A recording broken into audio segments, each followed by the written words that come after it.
এই যে ফুট ধরছে, ফুটটা আগেই ধরেছিল, বেশ ভালো মতো হয়েছে, যে কারণে এই যে নামাচ্ছি, এই জায়গাগুলো ক্ষীরটা বোঝা যাচ্ছে।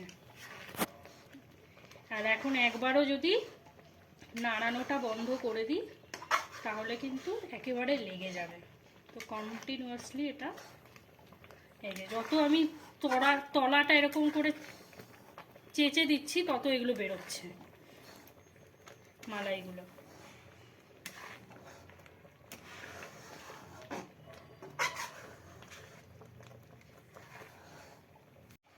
আরও 10 মিনিট এটাকে কনস্ট্যান্টলি নাড়ানোর পর এই মুহূর্তে সুজির কনসিস্টেন্সিতে এসে গেছে।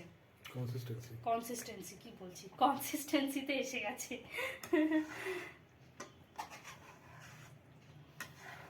এই যে এরকম করে আমি যদি এরকম করি পরিষ্কার বোঝা যাচ্ছে যেটা ঘন হয়ে গেছে। আর একটু করতে হবে।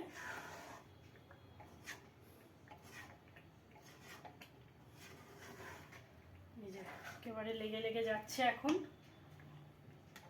এখন এতটুকু চোখ বা হাত, চোখ যদি সরে আর হাত যদি থামে ব্যাস হয়ে গেল, তাহলে এত 2 ঘন্টার খাটনি পুরো জলে চলে যাবে।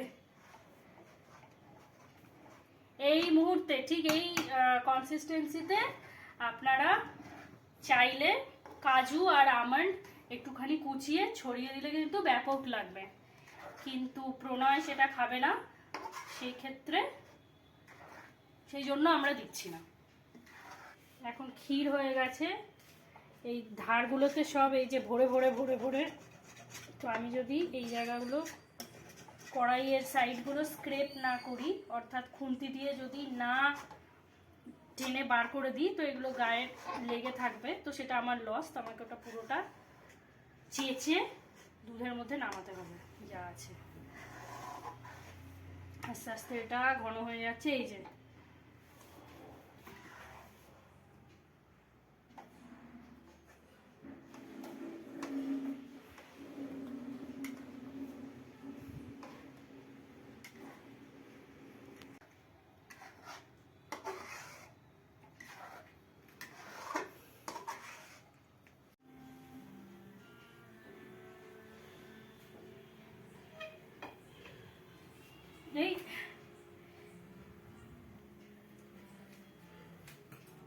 এই যে এখানে দুটো রেডি হয়েছে।